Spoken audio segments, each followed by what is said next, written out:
நீ சாப்ட்வேர் இண்டஸ்ட்ரியின் பிதாமகன் தானே பில்கேட்ஸ். 2,50,000 ஏக்கர்ல அமெரிக்காவில் விவசாயம் பார்க்குறாருன்னா உன்னால் நம்ப முடியுது? ஏன் பார்க்குறான்? அண்ணன் சொல்லுவேன்ல, சாஃப்ட்வேரில் வேலை பார்த்தாலும் சாப்பிட்டு போய் தான் வேலை பார்க்கணும். அவனுக்கு தெரியுது எது ஃபியூச்சர்னு. எது ஃபியூச்சர்?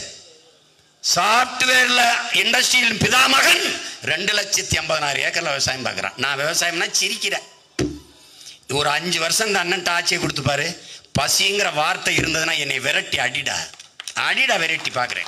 நீ சாராய பொருளாதாரத்தில் இருக்கிற குஜராத் பாலை விற்று 50,000 கோடி சம்பாதிக்குது ஆண்டுக்கு.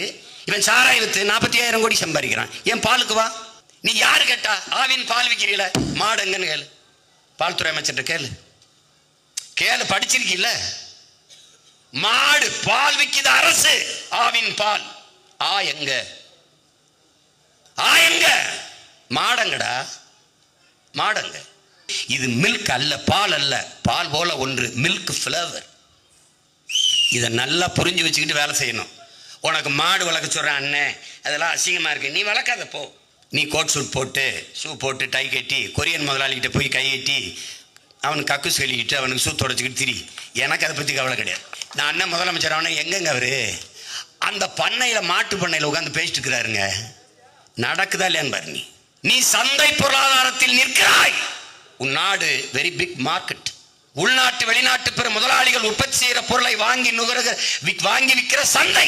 நீனும் நானும் அதை வாங்கி நுகருகிற மந்தைகள். சந்தை பொருளாதாரத்தை ஏற்றுக்கொண்ட ஒரு நாட்டில் மக்களும் ஒரு பண்டம் தான்.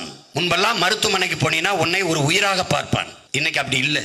நீ மருத்துவமனைக்கு உடம்பு முடியல போனீங்கன்னா பணத்தை கட்டு அட்மிட் பண்றம்மா. அப்போ இந்த காருக்கு, இந்த மோட்டர் பைக்கு, இந்த ஆட்டோவுக்கு இருக்கிற மதிப்பு கூட உனக்கு இல்லை. ஏன்?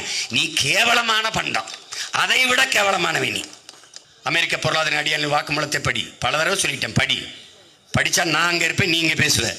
உங்கள் நாட்டின் தலைவர்களுக்கு நாங்கள் கடன் கொடுப்போம், கையெழுத்து வாங்குவோம். தொழில், பொருளாதாரம், பாதுகாப்பு இவற்றில் எங்களுக்கு வேலை செய்கிற ஆட்களாக அவர்களை மாற்றுவோம்.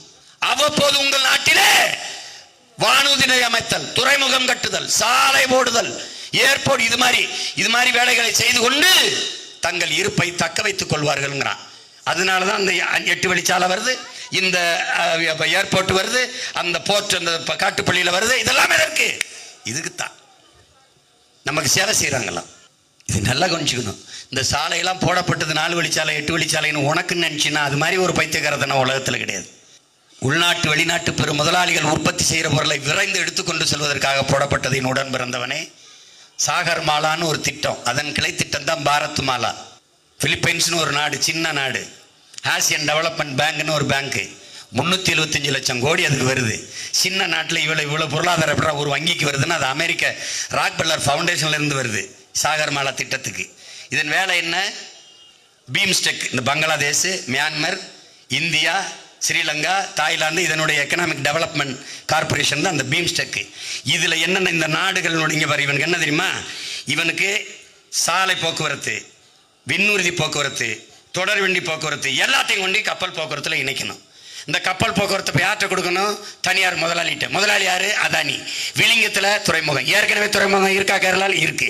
இந்த விளிங்கத்தில் எதுக்கு? அதானிக்கு. இங்கே ஏற்கனவே துறைமுகம் இருக்கா? இருக்கு. யார்கிட்ட இருக்கு? நம்ம தாத்தா காமராஜ் பேர்ல, பாட்டனார் வாபுசி பேர்ல இருக்கு. அதுலேயே வேலை இல்லை, 50 விழுக்காடு தான் நடக்குது. அப்போ அங்கே சரக்கு தேங்கி இருக்குது, ஏற்றுமதி ஆக முடியல, சரக்கு இறங்க முடியல, அங்கே இடம் இல்லை. அப்படி ஏதாவது இருக்கா? இல்லை. அப்போ எதற்கு 6111 ஏக்கர்ல காட்டுப்பள்ளியில் துறைமுகம், அதானி துறைமுகம்? ஏன்னா முதலாளி வாழணும். அப்ப இந்த போக்குவரத்தை கொண்டு போய் கப்பல் போக்குவரத்துல இணைக்கணும். இதுக்கு பேர் சாகர் மாலா, கிளை திட்டம் பாரத் மாலா. நினைக்கிற இந்த 8 வழிச்சாலை போறது உனக்கு நினைக்கிற இளவெடுத்தவனே நமக்கு இல்ல, முதலாளிக்குப்பா.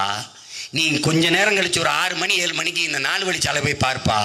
மூடுந்துவல் கண்டெய்னர்கள் வரிசையா போகும். எதற்கு? கொரியன் முதலாளி ஹொண்டாயில் தயாரிச்ச கார் போகுதுப்பா, மோட்டர் பைக் போகுதுப்பா. ஒரு தடவை திறந்து பாருப்பா, அதாப்பா போகுது, துறைமுகத்துக்கு போகுது. இது யாருக்கான நாடு? யாருக்கான அதிகாரம்? அப்ப இந்த சந்தை பொருளாதாரத்தை ஏற்றுக்கொண்டிருக்கிற ஒரு நாடு வாழவும் செய்யாது, வளரவும் செய்யாது. என் உடன் பிறந்தவனே, சந்தையில் வர்த்தகம் நடக்குமா, வாழ்க்கை நடக்குமா என்பதை ஒரு நொடி சிந்தித்துப்பார். சந்தையில் வர்த்தகம் நடக்கும். மாலையில் வியாபாரம் முடிந்தவன் கூடாரத்தை காலி பண்ணி வியாபாரி போவான். சந்தை வெறிச்சோடி கிடக்கும். அப்படித்தான் சந்தை பொருளாதாரத்தை ஏற்றுக்கொண்ட நாட்டில் முதலாளிகள் வருவார்கள். வெளிநாட்டு முதலாளிகள், உள்நாட்டு முதலாளிகள் முதலீடு செய்வார்கள். இந்த முதலீடு அவன் லாபத்தை வைக்கா, மக்கள் சேவைக்கா என்பதை அறிவார்ந்த என் தம்பி தங்கையில் சிந்திச்சு பார்க்கணும். எந்த முதலாளியும் தன் லாபத்தை வைக்கத்தான் முதலீடு செய்வானே ஒழிய மக்கள் சேவைக்கு இருக்க முடியாது. செய்ய மாட்டான்.